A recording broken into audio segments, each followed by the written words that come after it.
they complete that mission, and then, yes,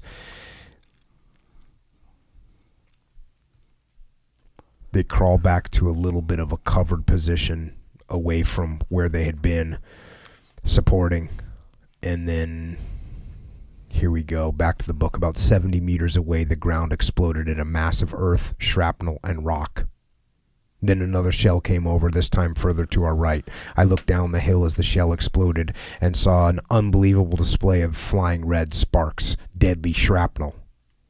The ground shook as shell after shell fell behind us. The first minutes of shelling were terrifying.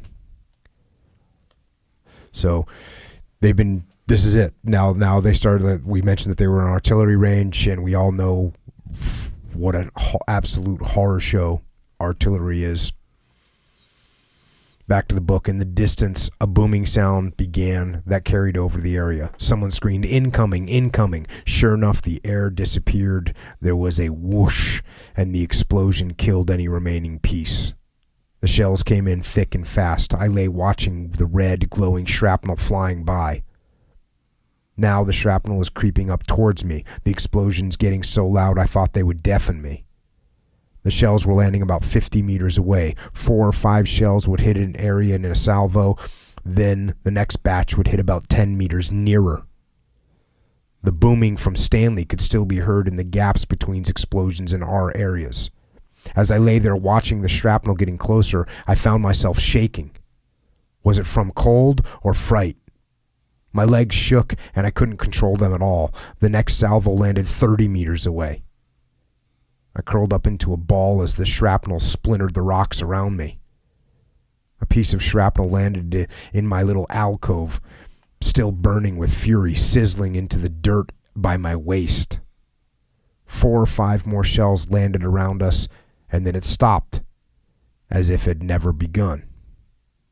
The air was misty, as though a fog had swept over us. I lay back, praying it was over. In the half-light of the false dawn, I could now hear shouting all down the hill. Some guys were screaming like mad. One voice went right through me, the scream of a man who knows he's about to die. All over the hill, people were shouting, "Medic! Medic!" I was about to crawl from my hole when another shell hit the ground. I hadn't even heard it coming. I fell on my face and stayed there for a few seconds. Another shell landed nearby. This time a shower of dirt fell on my back. I crawled back into my hole and curled up again, waiting. My body shook uncontrollably. The shells landed in thick salvos, the noise and explosions around me making my head spin as if someone were banging it against a wall. I willed it to stop, but the shells carried on, landing around me.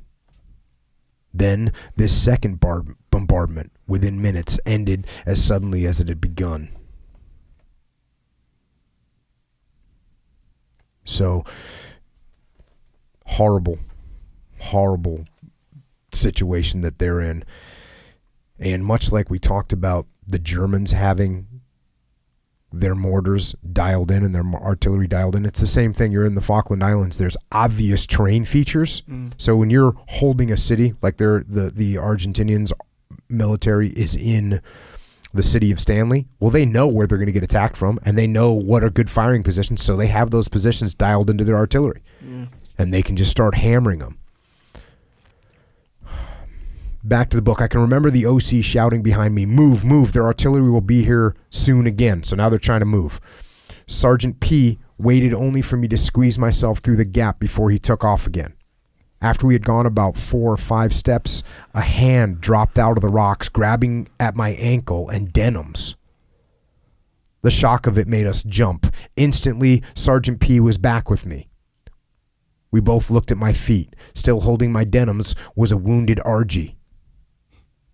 His eyes were staring at me, pleading, perhaps full of sorrow. Sergeant P shouted, Step back, Brammers." I tried to step back, but the wounded soldier tightened his grip on me. I leaned back as Sergeant P pointed his weapon and fired 2 bullets into the man's head, the noise of his weapon echoing around the small gap. Tomo and Johnny were behind me now. The RG's head bounced quickly as the 2 rounds entered him. His eyes rolled to the back of his head, and his mouth opened to release a trickle of blood and saliva which ran down his chin onto his shirt collar.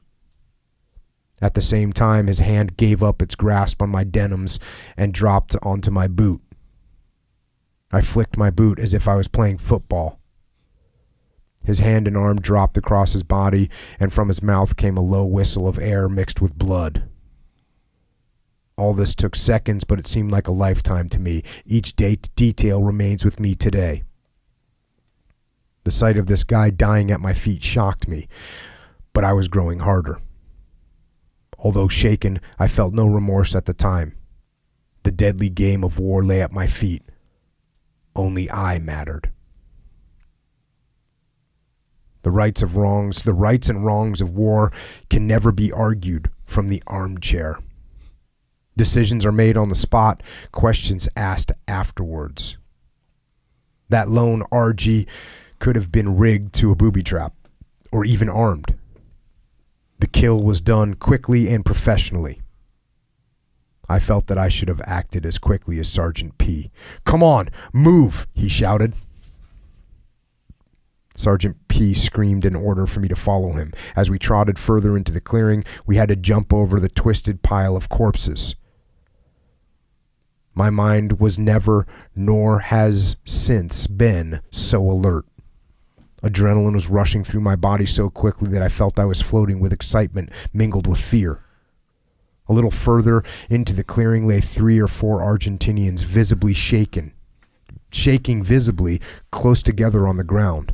We ran, half-walked through a deadly, sickening area of death. They looked up as we arrived. All had been seriously wounded and were moaning and crying. One held up his hands across his eyes and shouted, "Mama." I felt he thought that we were, or I was, about to shoot him. He went on calling for his mama in a low wail. One Argentinian sat in a trance, his eyes wide and staring at nothing. Tears ran down his face, the only sign that he was alive. None of them moved. All looked like they expected to be shot by us, but we ran past. The whole area was littered with weapons, helmets, clothing, and food and ammo. A few bullets whizzed overhead and smashed into the rocks. A corporal shouted that Tumbledown, this is another prominent terrain feature, Tumbledown was firing at us. We ran into a tight gap in the path and all came to an abrupt halt as it was a dead end. 4 or 5 bodies lay sprawled there close together. This time they were our own men. The camouflaged pair of smocks hit my eyes immediately. CSM Wicks was standing over them like a guardian, screaming at some of his men to cover the further end of the path in a small crest. The CSM and Sergeant P exchanged quick words. I wasn't listening. My mind was totally occupied with looking into the crags for the enemy. I turned to look at our own lads, dead on the ground, mowed down when they tried to rush through this gap. I felt both anger and sadness. The CSM's face showed the strain of having seen most of his company either wounded or shot dead. That night's fighting was written in every line of his face. We all doubled back into the clearing we had just run through. We spread out and waited for our next move. A wounded Argentinian lay right next to me 10 meters away. He'd been hit in the chest and screamed as he held the wound. A lad from B Company ran across the clearing at him and ran his bayonet through him. The screaming Argentinian tried to grab the bayonet from him before it took his life. Our lad screamed, "Shut up! Shut up, you cunt!" The enemy soldier died as the bayonet was withdrawn. The lad walked back to his seat among the rocks as if nothing had happened. To my right, 3 Argentinians were crying with their heads in their hands. Were they the dead man's friends? At their feet lay one of our lads, moaning in pain as a medic attended to him. I could see his back was peppered with shrapnel. I swung to my left and fell against some rocks. I now felt the shock of it all coursing through my body. I wailed softly, my throat feeling like I wanted to choke. My eyes watered, and I shook my head to force myself into reality. But this was reality. I looked for Bob and Johnny. I couldn't see Bob, but Johnny was there staring right at me. Our eyes met, telling each other that we felt the end had come. A lad, resting with his rifle pointed towards Tumbledown, turned, fell into a tight ball, curling himself up as he hit the ground, screaming, "Incoming! Incoming!" We all dropped to the ground, crawling behind rocks wherever we could. The first shell went over us onto the west side of the mountain. Then the shells started to creep up towards us, and one thump into the clearing, hitting a rock about 30 meters away. The ground shook as if we'd been hit by an earthquake. Shrapnel pierced the ground or bounced off of rocks all around us. Grant Grinham screamed out. Shrapnel had hit his leg. 2 of his mates were pulling him into better cover as the shells rained down around us again. Soon after, Corporal Stuart McLaughlin was hit in the back by shrapnel. He was later killed by a direct mortar hit as he was being taken to a first aid post. I lay there trembling as shells roared over us. Each explosion shook more fear into us.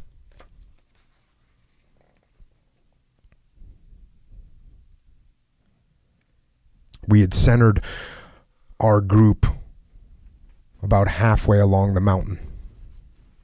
The OC shouted us to split up a bit, otherwise a direct hit would cause a heavy loss. 3 or 4 anti-tank lads got up and ran to a bunker on the other side of the hill as another salvo came rushing in on us. A shell crashed into the rock above the OC, sending shrapnel and rock in the opposite direction to us. He looked up at all of us as we looked at him, expecting him to be dead, since the shell had only landed a few meters from us all. He shouted across, "Well, that was a naughty one, wasn't it?" We laughed, unanimous in appreciation of his complete calm. The shells came in for over an hour. We just lay there, hoping, praying that it would end soon. I lay looking straight into Johnny's face, who at times would poke out his tongue or do his grin again. The shelling stopped, as usual, as suddenly as it had began. I stood up and saw Kev Connery crouched by a rock. "Kev," I screamed. He looked over and smiled. "Get your arse over here, you twat!" He had started to walk towards us when 2 or 3 more shells hit home. We all flopped to the ground once more. The vibration of the explosions shook us and the earth landed on our backs. We jumped up to see Kev running towards us. He jumped into our little opening. "Jesus, fuck me," he said. "I've had a right night of it too." "Where's Johnny Crow and Skitty, mate?" I asked. Kev looked into my face and said, "Johnny's dead." "He's dead, Vince. Killed outright. Skitty's been wounded. Only me left." "Oh, for fuck's sake. How?" "In the attack, a burst of rounds hit Johnny square in the chest. I reckon he was dead before he hit the ground," Kev explained.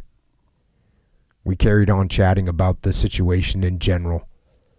Rick Westy was brewing up for us when we heard the booming sound again from Stanley. "Incoming!" someone screamed. "Not again!" Johnny shouted. We were getting more scared with each bombardment. We hit the ground and fought to get legs, arms, and bodies more comfy and secure than each other's. At this rate, they'll get us. We can't have luck on our side forever, you know, I shouted as the shells exploded around us. I lay next to Kev. We both faced the mess tin, where a cuppa was brewing. A shell landed not 3 meters away, sending shrapnel and dirt in our direction. Rocks and earth fell around us, then over us, as if we were about to be buried alive. Both Kev and I automatically reached out to cover the mess tin and the water that was coming to a boil. The dirt landed on our hands, and the brew was saved. Everyone burst out laughing. Talk about a time of crisis to all let's have a cup of tea, Johnny shouted.